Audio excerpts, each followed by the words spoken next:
jua mandana krina, ku pertanda ke lebeman bangku, gelar kusagita Saskia Sembiring, nimpi tu sada 22 sada 06. Ijenda, aku rebahan tugas akhir semester sejarah gereja Indonesia mengenai ugakin awal masukna ke Kristenan ku Tanah Karo.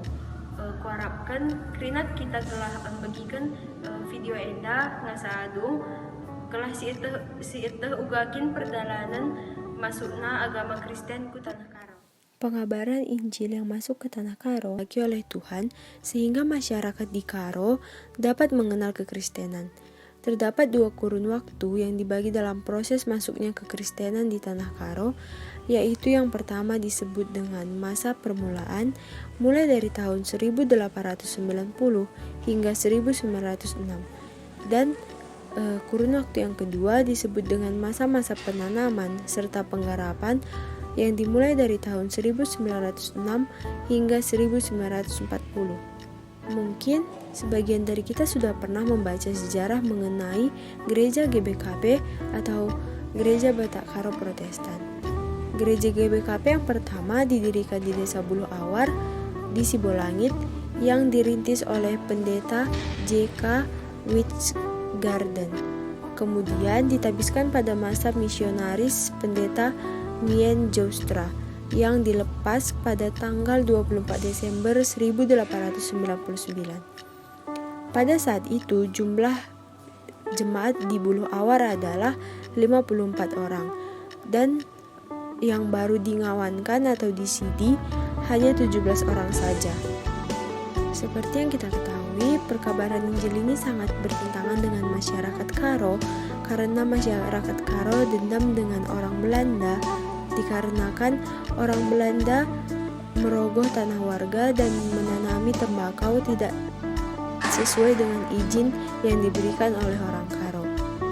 Ada seorang tokoh yang bernama Kramer yang beropini bahwa jalan satu-satunya untuk melembutkan hati masyarakat Karo adalah dengan mengamankan perkebunan mereka. Kemudian, Kramer mengadakan perjanjian dengan NZG, sebuah jending yang ada di negara Belanda, untuk mengirim energi tenaga pekabar Injil ke Delhi. Pada tanggal 18 April 1890, datanglah pendeta H.C. Kriut serta Nicholas Pontoh yang berasal dari Minahasa datang ke Belawan untuk mengadakan Injil bagi orang Karo. Mereka membuat Desa Buluh Awar sebagai pos pelayanan yang utama. Mereka mempelajari bahasa Karo dan tata cara serta adat istiadat yang ada di masyarakat Karo pada Desa Buluh Awar. Untuk mencari simpati terhadap orang Karo, mereka mengadakan pendekatan dengan perbuatan baik untuk membangun suasana yang akrab menggunakan warga setempat dengan tak jemu-jemu. Banyak sekali tantangan dan rintangan yang harus dihadapi oleh pekabar Injil untuk mendapatkan hati masyarakat Karo yang dimana masyarakat Karo masih mempercayai agama leluhur atau hal-hal mistik dan hal-hal yang bersifat tahayul. Sehingga pekabar Injil harus dengan sekuat tenaga untuk mendapatkan hati masyarakat Karo agar masyarakat Karo menerima kekristenan masuk ke daerah mereka. Pada masa permulaan penginjilan, para penginjil menyampaikan pelayanan pendidikan awam di 5 desa dan masing-masing didirikan satu pos pelayanan serta semua pengajar berasal dari Minahasa dan mereka membagi pos-pos sebagai berikut. Ada yang di Desa Buluh Awar, di Desa Salabulan, di Desa Sibolangit, di Desa Pernengenan, dan di Desa Tanjung Beringin. Masuk pada masa penanaman dan masa penggarapan pada tahun 1906 sampai 1940 yang dimana kurun kedua untuk memberitakan Injil yang lebih luas terhadap masyarakat Karo. Pada masa ini yang berperan bukan hanya orang luar, tetapi orang Karo juga sudah berperan aktif dalam pengabaran Injil pada masa kedua ini. Pada masa ini banyak sekali dilakukan pembangunan di bidang kesehatan yang dibangunnya klinik-klinik dan banyak hal yang lainnya lagi. Tetapi leluhur Karo sangat mengkaitkan sedemikian rupa antara penyakit, apalagi hal yang mistik, yang artinya tanpa ada bayaran yang berupa materi. Pengajaran guru simbelin atau dukun yang merasa terhina di saat itu karena para penginjil melakukan penyuluhan kesehatan menggunakan alat medis atau mungkin hal yang tidak percaya dengan hal yang bersifat tahayul, sebab menurut mereka itu akan mengganggu budaya dan adat istiadat orang Karo. Kemudian dibangun juga sarana-sarana pendidikan di masyarakat agar pendidikan di Karo semakin maju dan berkembang, dan perekonomian pada masyarakat juga dibantu dengan menggunakan pengadaan wahana pertanian. Dibuatnya irigasi serta pemanfaatan yang dikembangkan bersama-sama oleh masyarakat. Kemudian dibukakan juga jalan yang telah sampai di dataran tinggi orang Karo yang memberikan peluang yang sangat besar.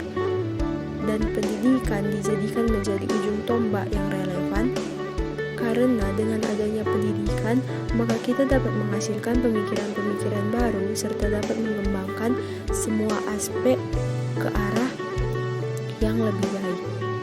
Setelah itu, Gereja Kristen Karo sudah berganti nama menjadi Gereja Batak Karo Protestan atau GBKP yang sudah sangat berkembang sampai saat ini, meskipun banyak tantangan dan rintangan yang harus dihadapi sehingga membuat pengabaran Injil terhambat, dan Desa Buluh Awar menjadi pusat GBKP yang pertama, serta selanjutnya dilanjutkan ke kota Kabanjahe dan daerah dataran tinggi Karo lainnya.